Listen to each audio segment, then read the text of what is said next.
Hello everyone, welcome back to our new video. और जो आज का वीडियो है उसमें हम कैरेक्टरिस्टिक्स सीखने वाले हैं, जो गुड टीचिंग के कैरेक्टरिस्टिक्स होते हैं, टीचिंग एप्टीट्यूड्स के रिलेटेड वो सही चीज़ें देखने वाले हैं। इससे पहले वाली वीडियो में मैं आपको डेफिनेशंस बता चुकी थी, टीचिंग की इंट्रोडक्शन दे चुकी थी। तो अगर वो वीडियो आप लोगों ने नहीं देखा है तो आप वो चैनल पर जा कर के वीडियो देख सकते हैं। So let's start. ठीक है, देखिए कॉमन कैरेक्टरिस्टिक्स जो हैं गुड टीचिंग के, वो अकॉर्डिंग टू यूनेस्को और स्कैनर्स 2004 जो है उसमें उसके अकॉर्डिंगली हम देख रहे हैं। फर्स्टली देखो क्या है, रिलेवेंस। रिलेवेंस मतलब कि जब ऑफ द टीचिंग कंटेंट, आपका जो टीचिंग कंटेंट है वो पर्टिकुलरली अलाइनमेंट वाला होना चाहिए और करिकुलम जो है उसके हिसाब से होना चाहिए। टीचिंग कंटेंट मतलब क्या, जो टीचर पढ़ा रहा है वो चीज़। पर्टिकुलर अलाइनमेंट मतलब क्या, एक अलाइनमेंट में लाइन वाइज होना चाहिए। ठीक है, करिकुलम के अकॉर्डिंग मतलब जो यूनिवर्सिटी कॉलेजेस वगैरह करिकुलम प्रोवाइड करते हैं सब्जेक्ट का या उससे रिलेटेड चीज़ों का टाइम पीरियड में बेसिकली, तो वो करिकुलम के हिसाब से होना चाहिए। ठीक है, देन सेकंड पॉइंट क्या है, sufficient learning time. Sufficient learning time का मतलब है कि टाइम मिलना चाहिए एक्चुअल टीचिंग के लिए।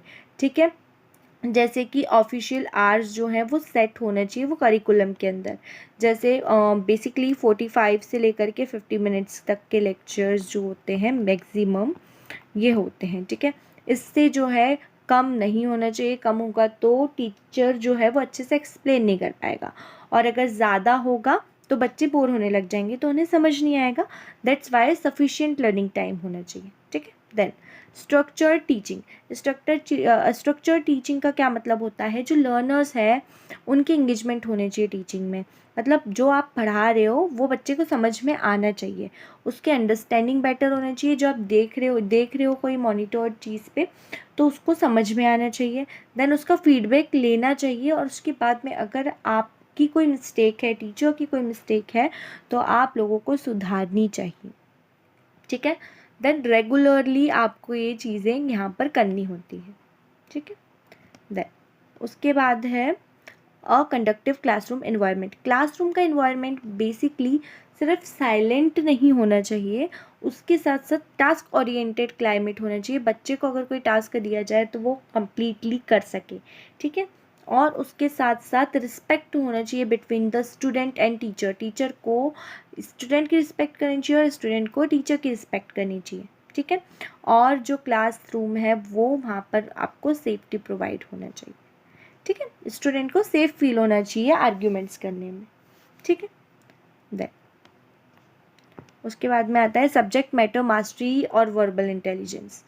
तो जो टीचर है उसकी सब्जेक्ट में मास्टरी होना चाहिए, जो सब्जेक्ट वो पढ़ा रहा है उसमें उसकी मास्टरी होना चाहिए, उसका उसे नॉलेज अच्छे से होना चाहिए, एक्सपीरियंस होना चाहिए। देन वर्बल इंटेलिजेंस मतलब कि उसे बात करते आना चाहिए, कम्युनिकेट करते आना चाहिए स्टूडेंट से। हर तरीके के स्टूडेंट्स होते हैं, कुछ होते हैं जिनकी इंग्लिश वीक होती है, कुछ होते हैं जिन्हें हिंदी में ही समझ में आता है।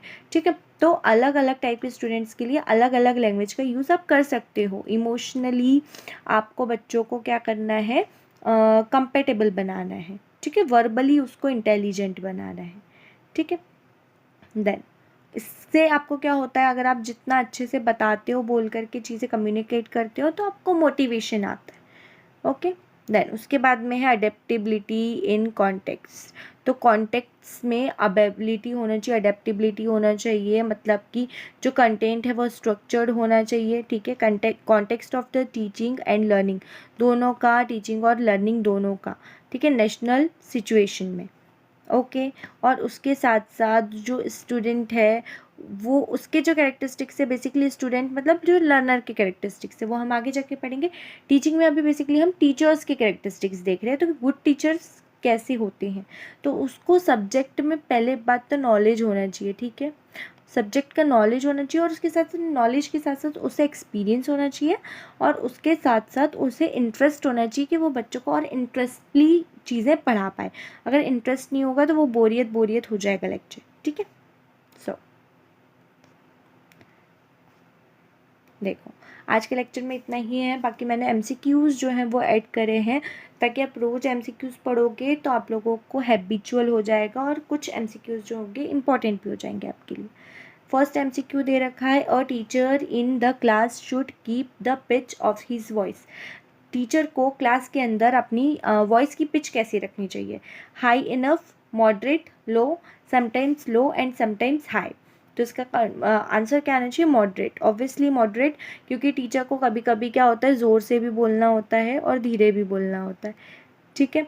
बाकी moderate in the thing that कि जब टीचर जो है कुछ पढ़ा रहा है, ठीक है, तब उसकी वॉइस जो होती है मॉडरेट ही होनी चाहिए, ठीक है, ना ज़्यादा हाई ना लो, ठीक है। Then an effective teaching means all of the following aspect.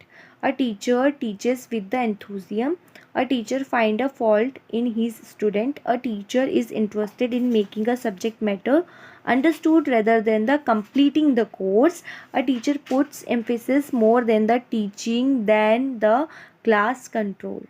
तो जो इसमें से इफ़ेक्टिव टीचिंग के क्या अपने को मीनिंग्स देखने थे, है ना। इफ़ेक्टिव टीचिंग के मीनिंग क्या होगा, टीचर में एंथुजियम होना चाहिए, मतलब उसमें एनर्जी होनी चाहिए, ठीक है। उसके अलावा टीचर जो है वो इंटरेस्ट के साथ में बच्चों को पढ़ाए सब्जेक्ट के बारे में, और उनको न सिर्फ कोर्स कंप्लीट करवाए, उसके साथ साथ उनकी बेटर अंडरस्टैंडिंग भी हो, ठीक है। देन टीचर जो है वो एम्फेसिस होना चाहिए और क्लास को कंट्रोल करते उसको आना चाहिए, ठीक है। इसके अलावा ये जो है टीचर जो है फाइन करे, फॉल्ट वगैरह निकाले स्टूडेंट्स में, ये गलत चीज़ हो जाएगी यहाँ पे, ठीक है। तो इसका करेक्ट ऑप्शन ये सेकंड वाला आ जाएगा, ठीक है। Then teaching model is way to teacher in a formal as well as informal way select such stimulate so that the student may be give expected feedback, talk and think about instruction which may contain fact or organized and classified manner, both 1 and